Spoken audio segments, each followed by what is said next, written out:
¿Cómo se debe fundamentar un pedido judicial de control difuso constitucional? ¿Cuáles son esas partes de la cual tengo que yo motivar para que el juez ordinario entienda que debe aplicar un control difuso constitucional para mi caso, sea penal, civil, laboral, etcétera? Soy Juan Castañeda y vamos dándole respuesta a este asunto. Primero, antes de entrar a detallar las pautas o cuáles son las partes que debe ir en este escrito judicial, tenemos que aclarar algunas cosas respondiendo a las siguientes preguntas. Primero, ¿el control difuso constitucional se presenta ante el Tribunal Constitucional? No. Se presenta ante el juez de instancia ordinaria, donde estoy llevando a cabo mi causa o, en todo caso, el caso donde estoy litigando. Ante el mismo juez debo presentar, no se presenta ante el Tribunal Constitucional. Dos, ¿el control difuso constitucional tiene los mismos efectos que el control concentrado constitucional? No. El control difuso constitucional, del ser el caso en que se declare cierto o fundado, solamente inaplica para el caso en concreto, es decir, inaplica esa norma de la cual se advierte inconstitucional para el caso en concreto. No es un presente vinculante, no es doctrina vinculante, no tiene los efectos mismos igual que un control concentrado declarado por el Tribunal Constitucional. Tres, ¿es un recurso impugnativo del cual yo voy a presentar que aplique un control difuso constitucional? No. Es una solicitud judicial de la cual se presenta al juez, pero que tiene que estar motivada. No es una solicitud cualesquiera, es una solicitud de la cual se tiene que fundamentar. Un punto aparte. Si bien es cierto, por el artículo 138 y la Ley Orgánica del Poder Judicial, es una facultad por parte del juez realizar un control difuso constitucional para el caso en concreto, no quiere decir que las partes no lo puedan alegar. Si lo alegan, tienen que fundamentarlo propiamente de manera cualificada. Dicho esto, veamos cuáles son las partes o secciones que deben incluir en toda solicitud de una aplicación de control difuso constitucional. Por cierto, lo que voy a indicar lo ha referido la Corte Suprema en varias consultas ya realizadas. Lo resumimos de la siguiente manera. Primero, se tiene que fundamentar o explicar sobre la presunción constitucional de la norma. Ustedes recordarán que el artículo 109 de la Constitución Política del Perú refiere que toda ley publicada al día siguiente se presume constitucional. Pero doctor, ¿yo puedo entender que es inconstitucional y por lo tanto debo desacatar? No. Toda ley publicada posteriormente a esta se presume constitucional, válida y eficaz.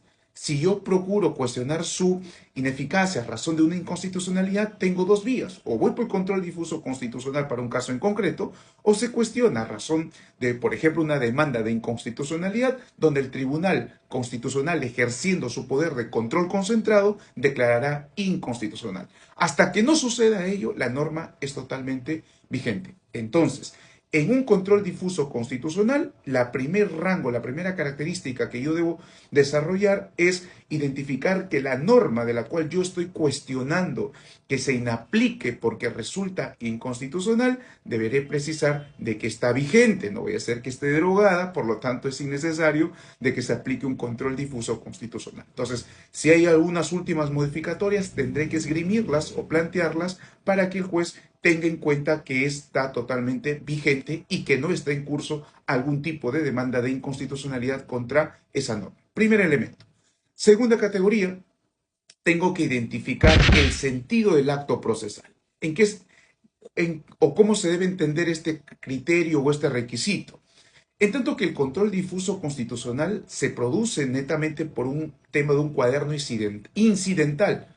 Por lo tanto, puede ser resuelto en un auto o a razón de la consulta de una sentencia. Entonces, lo que a mí me corresponde como abogado es analizar o emitir algunos argumentos de la cual cómo debería ser resuelto determinada realización del control difuso constitucional, como un tema incidental o como una valoración propiamente respecto a la sentencia, esto es, que declare fundada mi pretensión respecto al cuaderno principal o en su defecto que se resuelva válido la aplicación del control difuso constitucional como un cuaderno incidental. Esto va a depender mucho a razón de los intereses que se esté ventilando propiamente en el caso en concreto de cada uno de ustedes.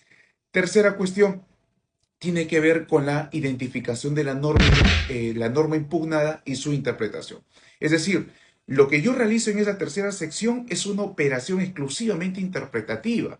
Identificar cuál es la disposición normativa que yo voy a impugnar y cuál es la norma constitucional que yo estimo que se debería adoptar para el presente caso. Este sí es un esfuerzo cualificado, interpretativo, de mucho requerimiento hacia el abogado, porque aquí es donde va a haber el juez o observar el juez si realmente hay una incompatibilidad constitucional.